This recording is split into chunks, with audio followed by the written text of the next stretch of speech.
Nuevamente, buenas noches. Vamos a continuar con el tema de infertilidad.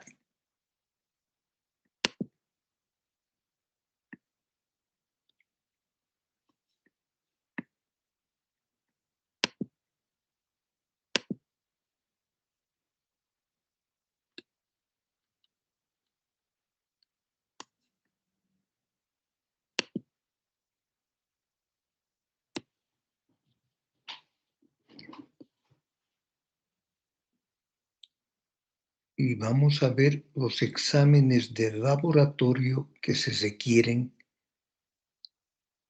en una pareja que cursa con infertilidad.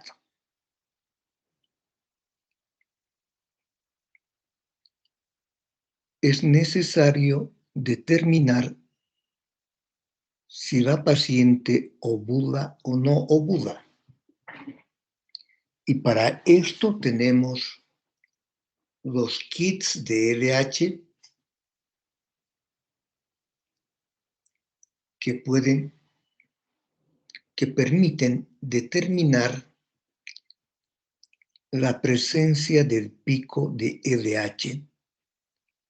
Estos kits son como los kits que se utilizan para las pruebas de embarazo. Normalmente se produce una descarga o elevación de la LH 36 horas antes de la ovulación. Si esta prueba sale positivo, es muy probable que esta mujer presente ovulación. Luego, otro examen es determinar la concentración o la dosificación de progesterona en la parte media de la fase lútea. Si el nivel de progesterona es mayor a 3 nanogramos por mililitro, indica la alta probabilidad de que se ha producido ovulación en este ciclo menstrual.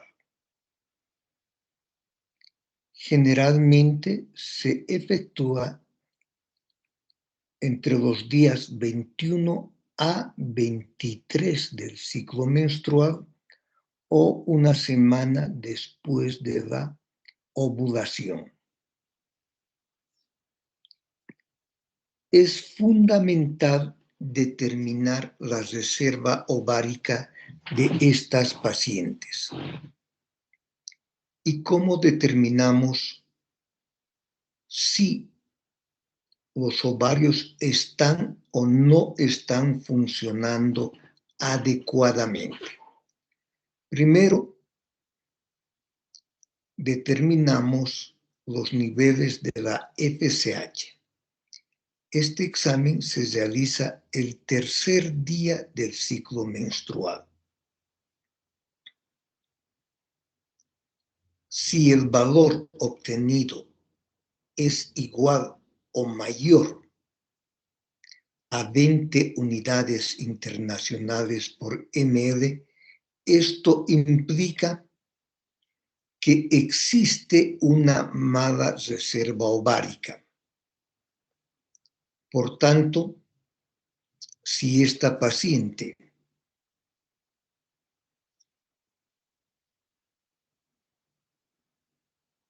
desea un embarazo, va a requerir la donación de un ovocito, la fertilización in vitro y la reintroducción dentro de la cavidad uterina. Repito, un valor de FSH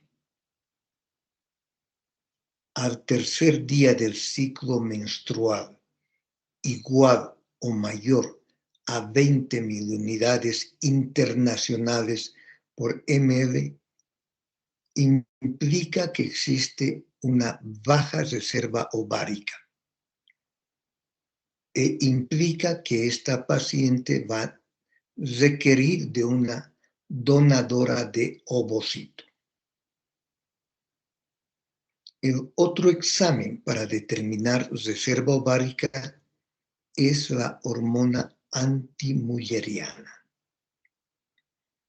Se hace dosificación de esta hormona si el resultado es igual o mayor a un nanogramo por ml, nanogramo por ml, implica que existe una buena reserva ovárica. En otras palabras, implica que existe ovarios en buenas condiciones.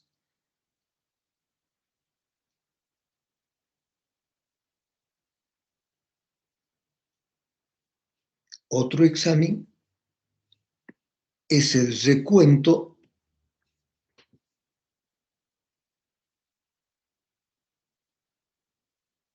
de los antros, de los folículos preantrales y antrales tempranos. Esto se efectúa mediante una ecografía transvaginal y también se realiza el tercer día del ciclo menstrual.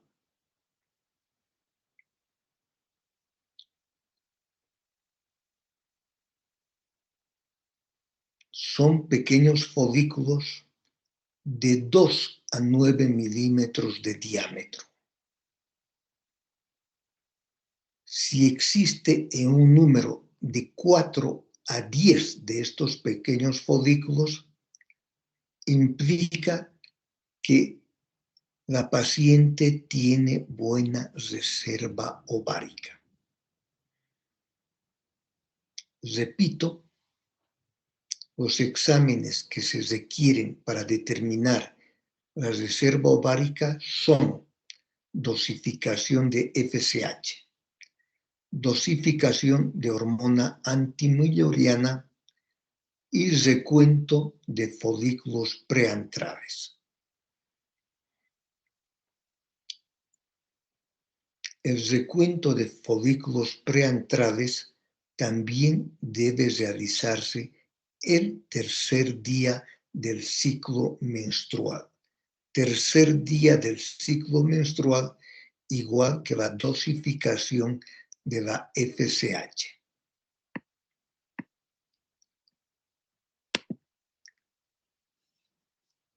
También, sí, adelante, por favor, adelante. Se pueden efectuar estudios de imagenología. Entre estos estudios están la ecografía transvaginal, que nos va a permitir determinar las características del útero, sus dimensiones, su contorno, presencia o ausencia de fibroides, características del endometrio, si existe o no una hiperplasia endometrial. También nos va a permitir ver las características de los ovarios, sus dimensiones, la presencia o ausencia de quistes ováricos. También nos permite visualizar la presencia o ausencia de hidrosalpinx.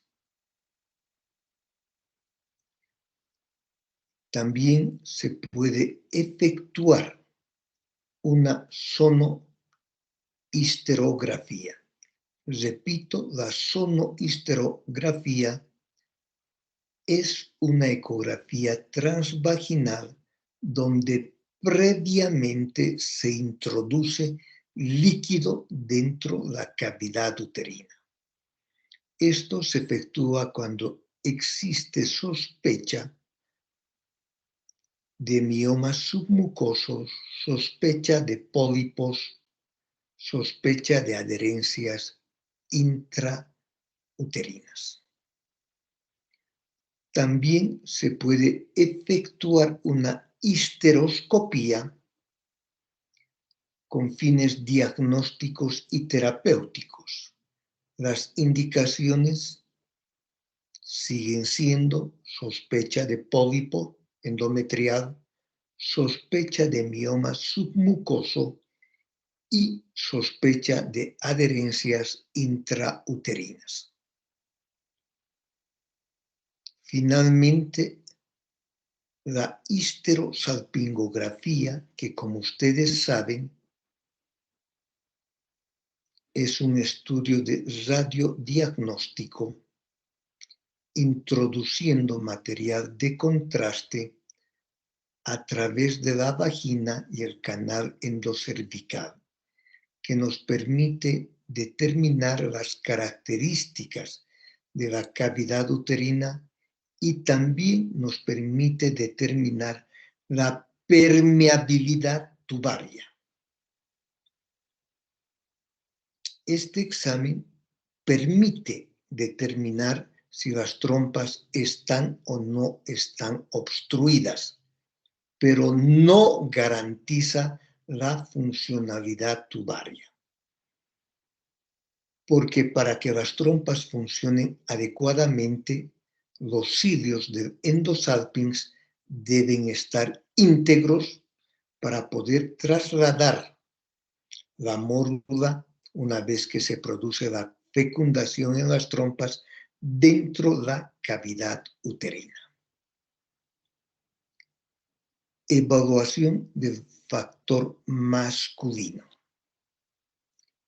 Lo primero que se hace es un análisis del semen, lo que se llama espermiograma. Para esto, la OMS ha determinado los siguientes parámetros como mínimo. El volumen del semen debe ser igual o mayor a 1.5 centímetros cúbicos. La concentración debe ser igual o mayor a 15 millones de espermatozoides por centímetro cúbico. La motilidad progresiva o hacia adelante debe ser del 32%. La motilidad total debe ser de un 40%. Esto incluye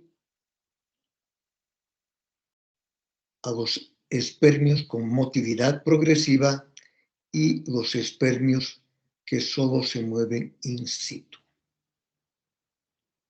Luego, el pH debe estar entre 7.2 y 7.8, prácticamente un pH alcalino. La morfología debe ser formas normales igual o mayor al 40%. Y leucocitos debe haber una concentración igual o menor a 1 millón de leucocitos. Estos son los parámetros mínimos necesarios para que un hombre pueda lograr fecundar un ovocito maduro. Estos parámetros 5 que estadísticamente están dentro de límites normales.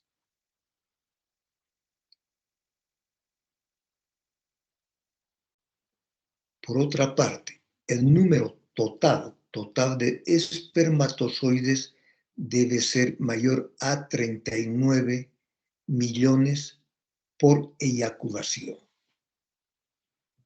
Repito, el número total de espermatozoides por eyaculación debe ser mayor a 39 millones.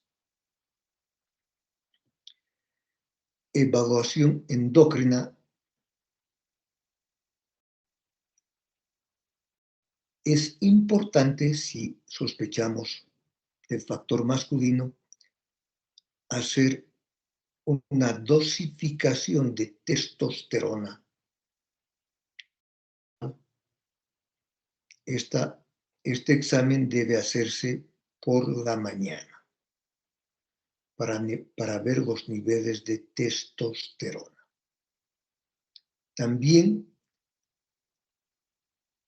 se solicita dosificación de FSH y de LH en casos de hipogonadismo, hipogonadotrópico o hipogonadismo hipergonadotrópico. Exámenes sin beneficio probado. Actualmente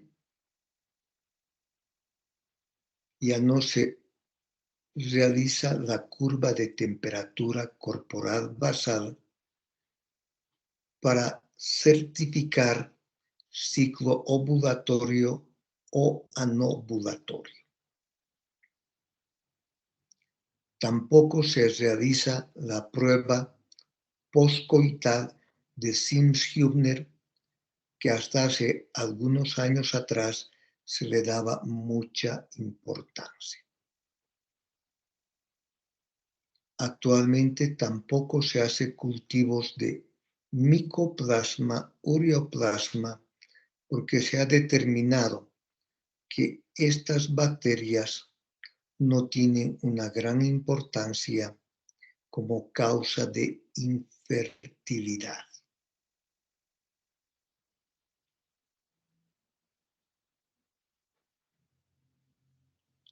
Tratamiento. Frente a una pareja con infertilidad, el abordaje inicial debe ser simultáneo tanto al hombre como a la mujer. No se olviden que existe un porcentaje elevado donde la causa de la infertilidad es tanto masculino como femenino. Y finalmente es un porcentaje considerado la causa de infertilidad idiopática o inexplicable.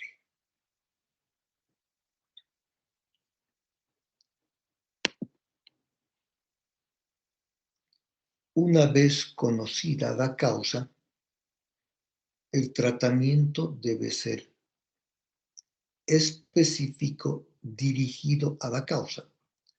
Por ejemplo, si se tratara de un hipotiroidismo como causa de trastornos ovulatorios, hay que hacer previamente tratamiento del hipotiroidismo. Si la causa fuera una hiperprolactinemia, también hay que hacer un tratamiento previo de la hiperprolactinemia.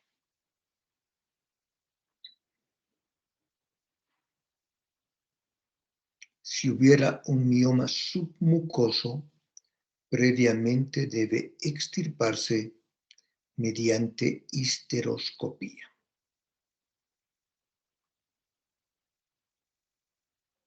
No se olviden que una de las causas más frecuentes de infertilidad de causa femenina es la disfunción o la anovulación. Y para solucionar este problema ovulatorio, se efectúa lo que se denomina la inducción de la ovulación. para la cual se utilizan los siguientes fármacos. El citrato de clomifeno es uno de los fármacos más utilizados. Corresponde al grupo de los antiestrógenos. Su mecanismo de acción se considera que este fármaco se une tanto a los receptores hipotalámicos e hipofisiarios de los estrógenos. Por tanto, al ocupar estos receptores, ya no se realiza el feedback negativo que normalmente efectúan los estrógenos circulantes. Y de esta manera existe una mayor descarga de las gonadotropinas. Aproximadamente incrementa en un 50% la descarga de FSH y de LH, lo cual va a permitir una maduración más apropiada de los folículos. El citrato de clomifeno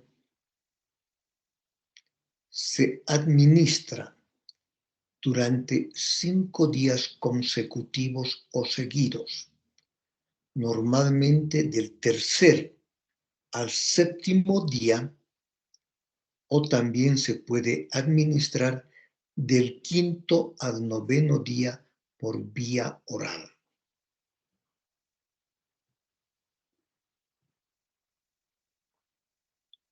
La dosis se empieza con 50 miligramos vía oral día por 5 días seguidos. Si no hay respuesta favorable, para el siguiente ciclo se aumenta a 100 miligramos vía oral día por 5 días. Si todavía no hay respuesta, se incrementa la dosis a 150 miligramos y finalmente una dosis máxima de 200 miligramos vía oral día por 5 días. Esa es la dosis máxima.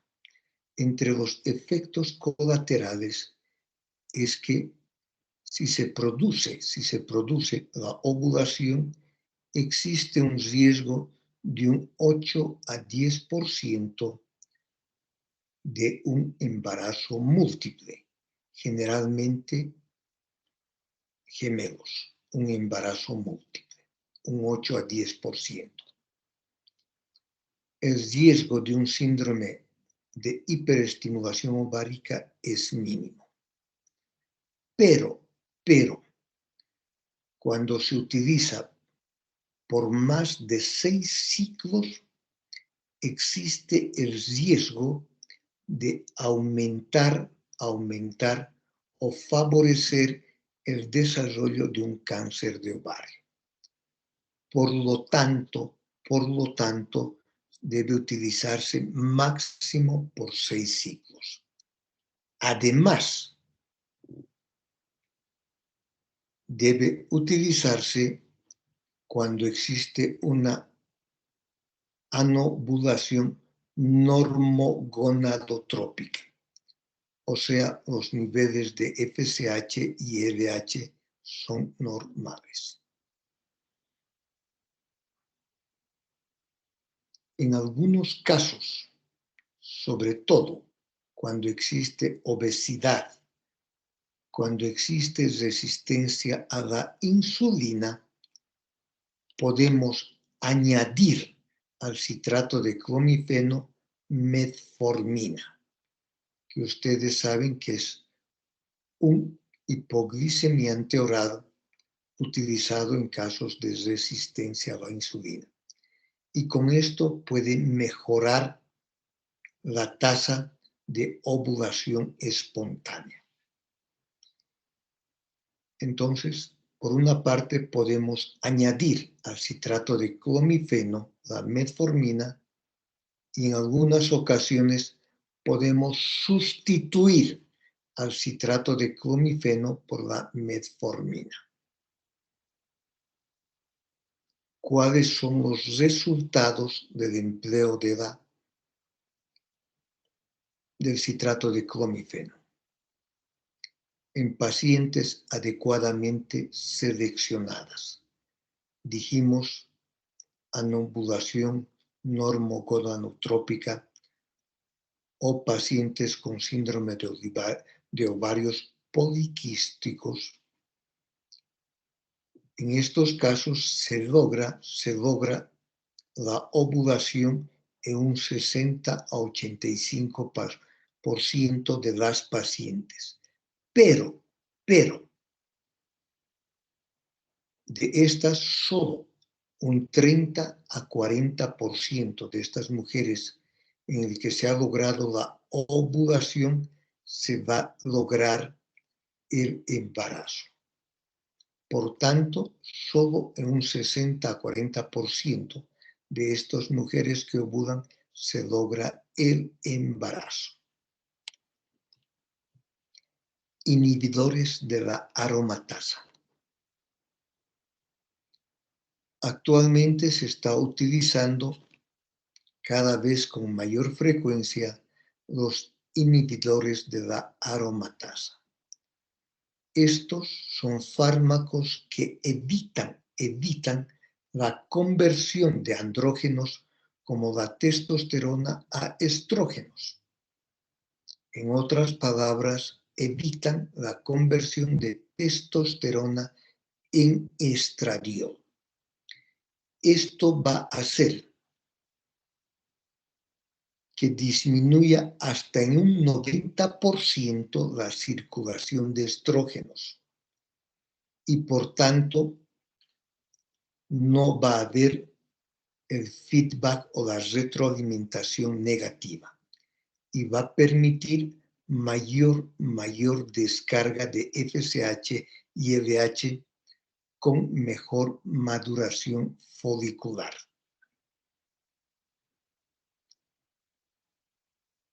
La dosis que se utiliza es de 1 a 5 miligramos vía oral de anastrozole o letrozole.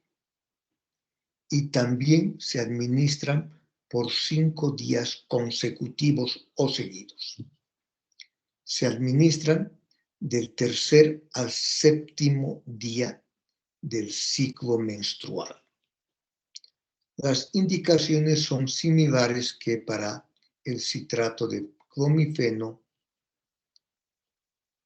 básicamente el síndrome de ovarios poliquísticos y anovulación normogonadotrópica. Y finalmente,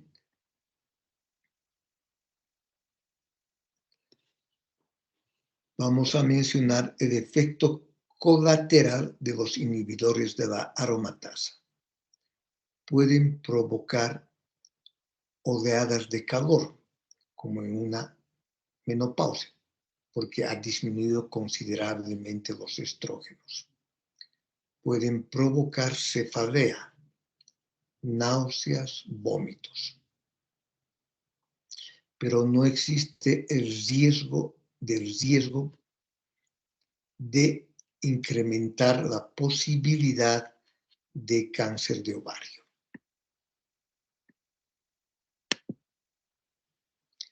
Finalmente están las gonadotropinas. Las gonadotropinas se utilizan ya sea las menotropinas que se obtienen de mujeres menopáusicas, de la orina de mujeres menopáusicas, se purifican y luego se utilizan para inducir la ovulación en pacientes por infertilidad de causa ovárica. Y por otra parte, se puede utilizar la FSH recombinante obtenida por ingeniería genética. El mecanismo de acción, como son menotropinas o FSH, estimula directamente al ovario para el desarrollo folicular.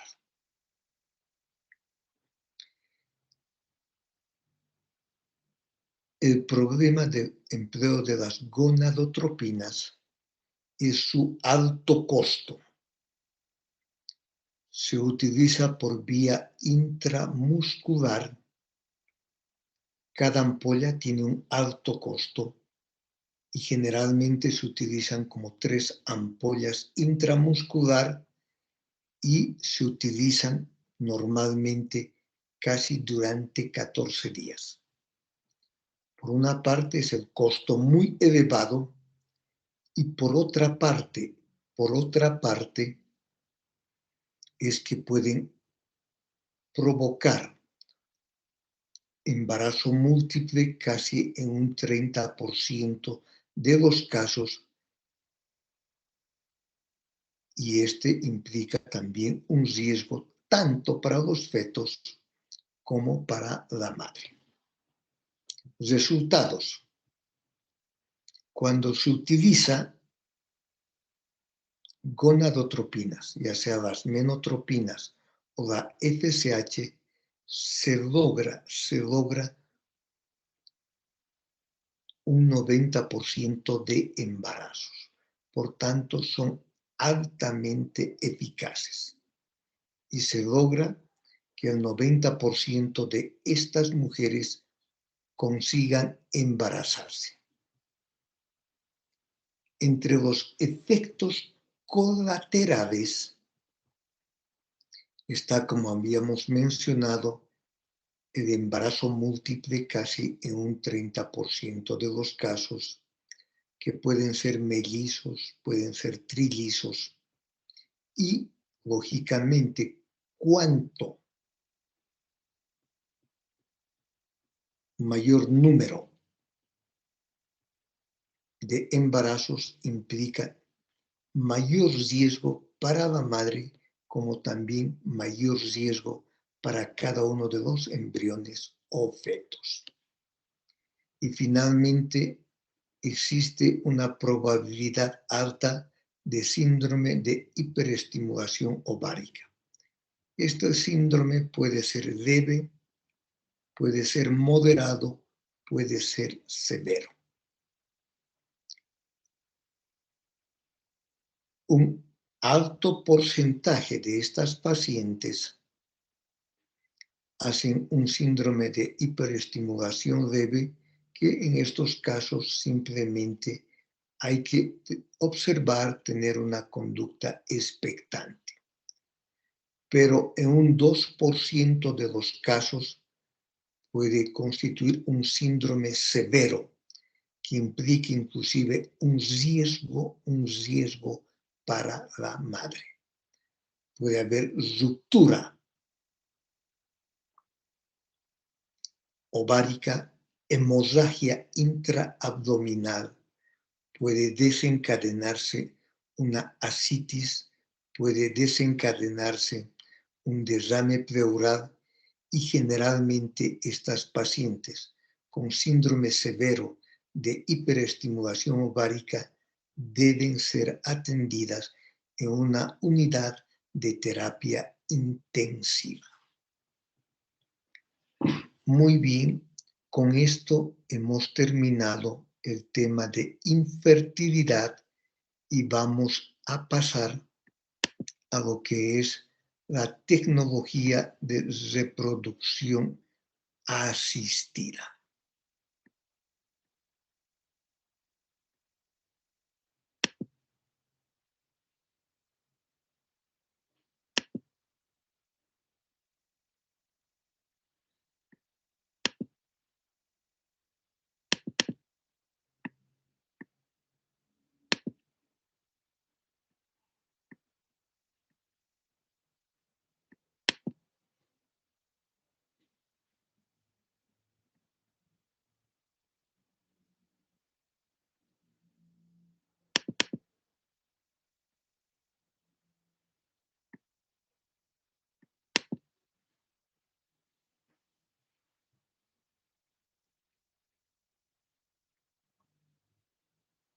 tecnología de reproducción asistida. Definición. Es la manipulación directa y fuera del organismo humano, tanto de los ovocitos como de los espermios, para aumentar la probabilidad de lograr un embarazo. Repito, la tecnología de la reproducción asistida es la manipulación directa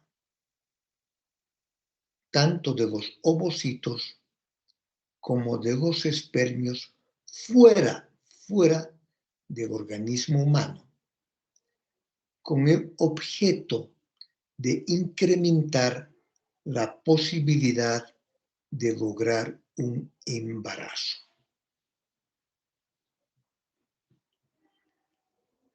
Y esta manipulación, lógicamente, se efectúa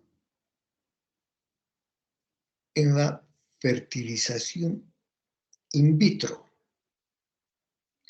en la inyección intracitoplasmática de espermios.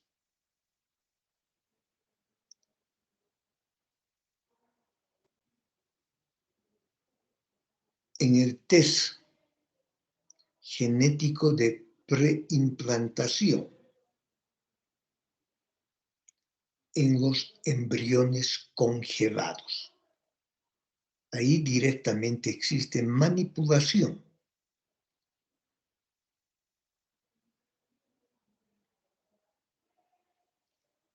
de ya sean ovocitos, espermios o embriones congelados. Generalidades.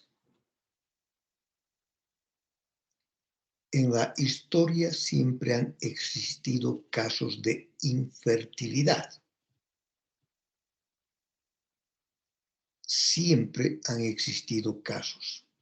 Es más, la incidencia de la infertilidad se mantiene prácticamente constante desde hace muchos años atrás. Si ustedes leen la Biblia, es muy notorio o llamativo la infertilidad de Sara, esposa de Abraham. Y lógicamente, pues tuvo un embarazo milagroso. Pero así como estas historias, hay muchos casos de infertilidad desde la antigüedad. Y lógicamente, el propósito del hombre ha sido ayudar a estas personas a que puedan lograr un embarazo. Cuando las cosas no ocurren de una forma natural o apropiada. Se considera que los egipcios ya conocían la técnica de la inseminación artificial.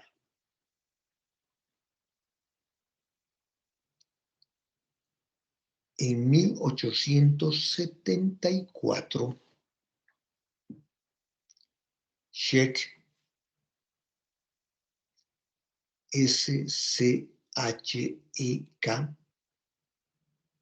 logra documentar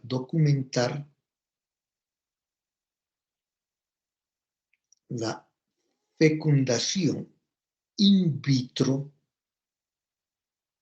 de ovocitos de coneja.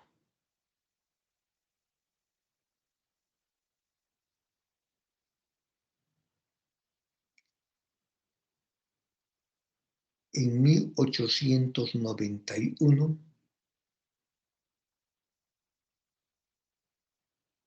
Heap, que se escribe H-E-A-P-E,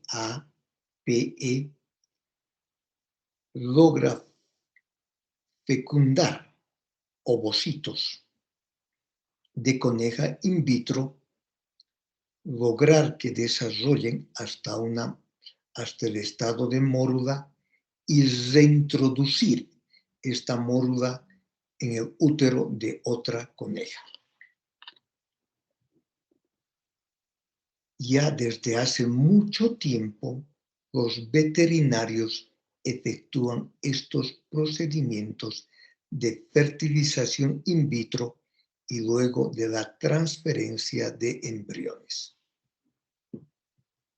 En la especie humana, estos intentos fueron más tardíos. En 1945, por primera vez, Rock y Mencken logran fertilizar in vitro un ovocito humano, pero una vez logrado la fertilización, ese huevo cigoto pues termina muriendo. En 1973,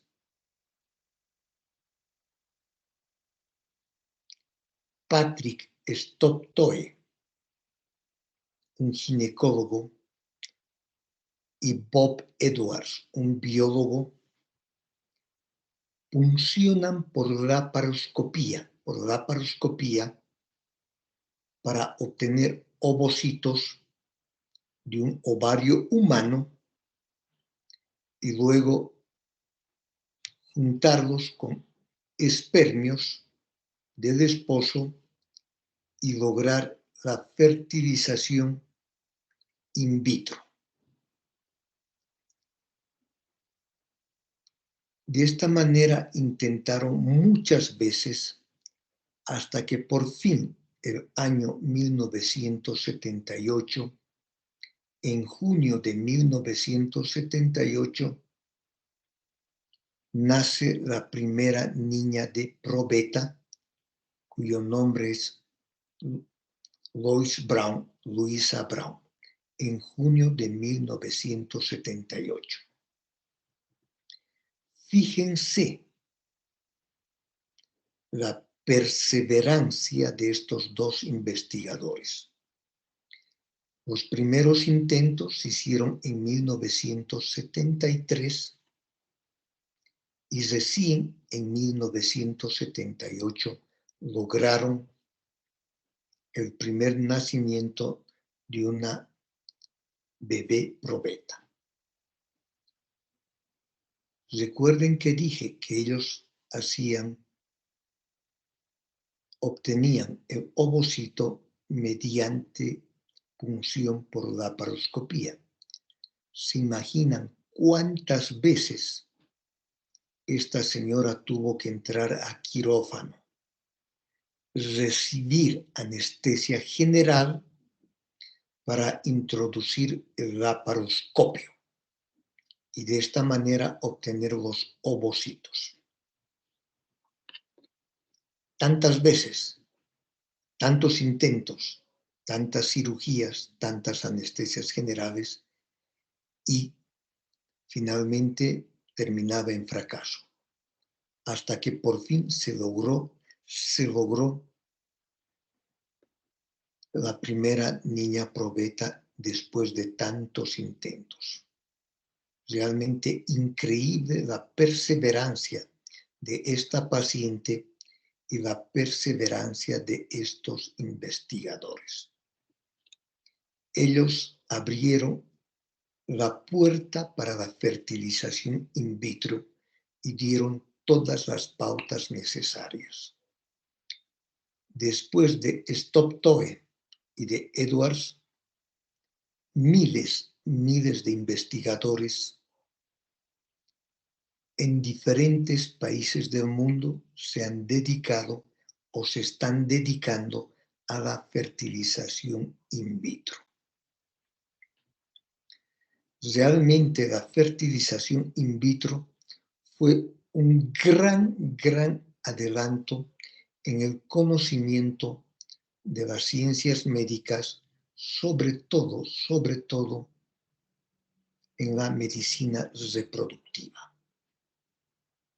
Esto implicó un gran desarrollo de los laparoscopios, un gran desarrollo de los ecógrafos, estimuló a un gran desarrollo de los ecógrafos y lógicamente, un gran desarrollo del conocimiento de la fisiología de la reproducción.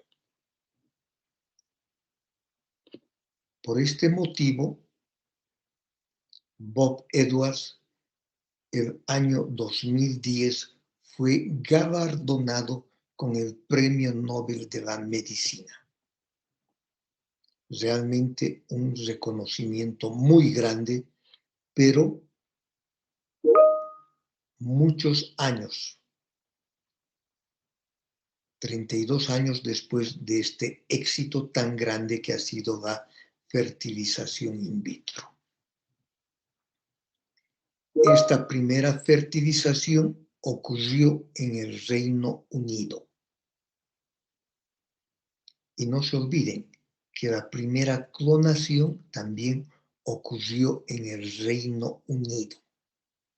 Por tanto, los ingleses tienen realmente mucho conocimiento y están creando ciencia. Actualmente, los países con mayor desarrollo, con mayor tecnología para la fertilización in vitro son el Reino Unido, Estados Unidos, Australia y Francia.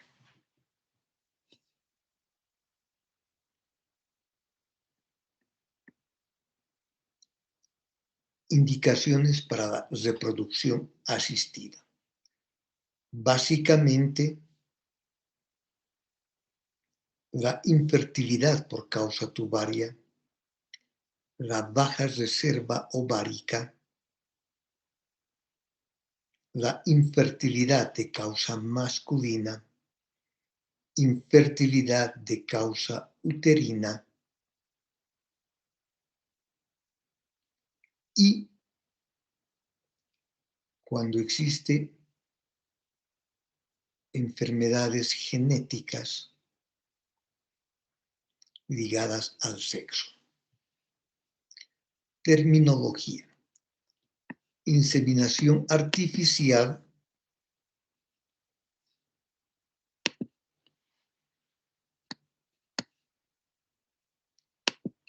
es el procedimiento por el cual se logra poner en contacto en laboratorio un ovocito con espermios para lograr la fecundación.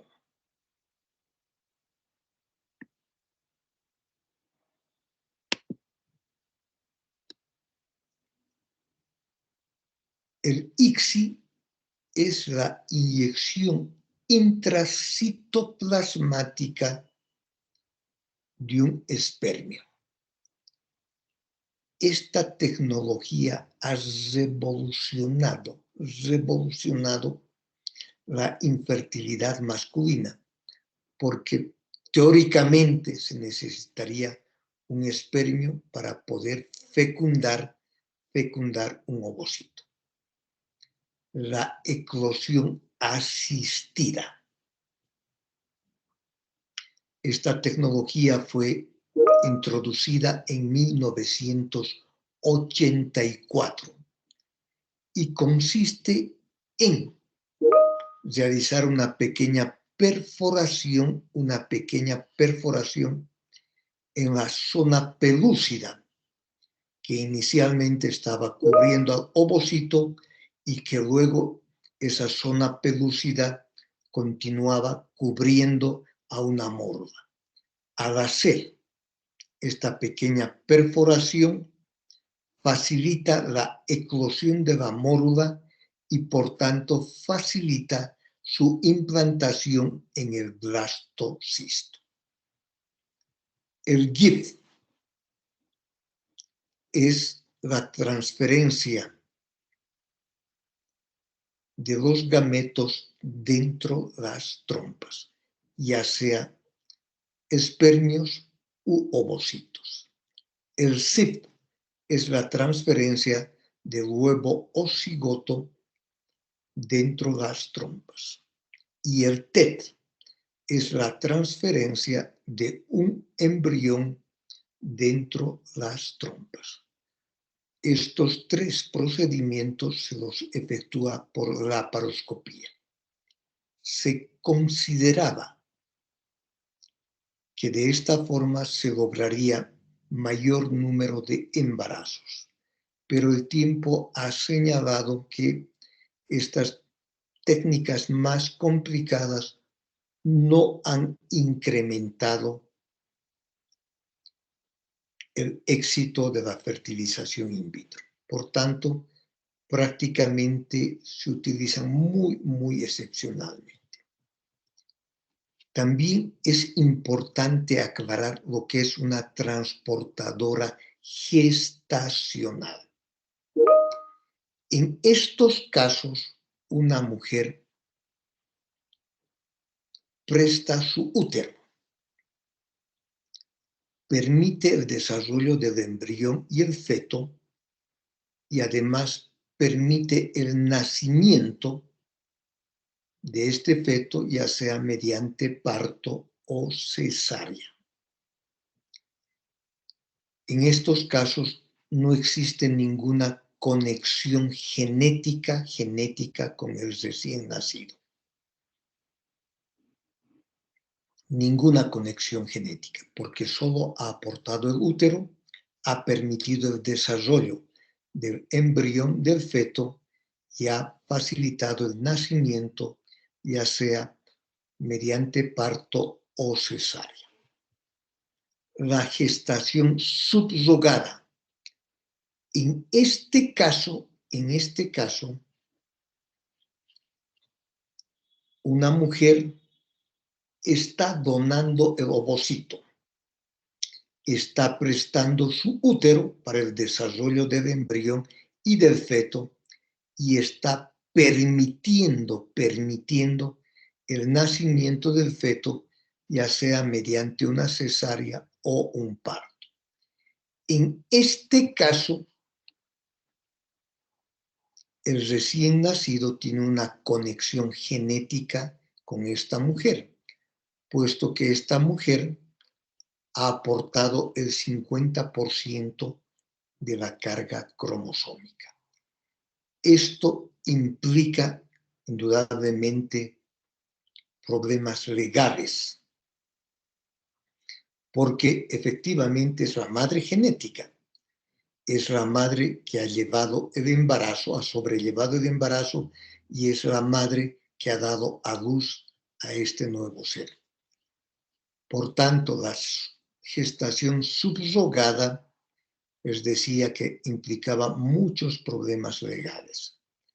Ahora, en muchos países ya está debidamente establecida las leyes que permiten una gestación subrogada. Muy bien, dado que ya hemos pasado la hora, gracias por su presencia, por su atención.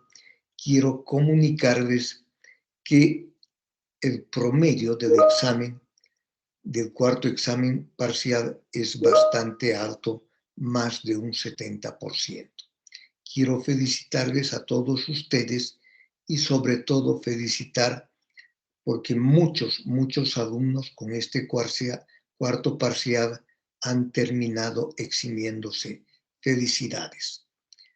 La próxima clase, el día jueves, vamos a continuar con este tema. Por favor, si hubiera alguna pregunta o alguna duda, puede hacerlo el jueves antes de empezar la clase.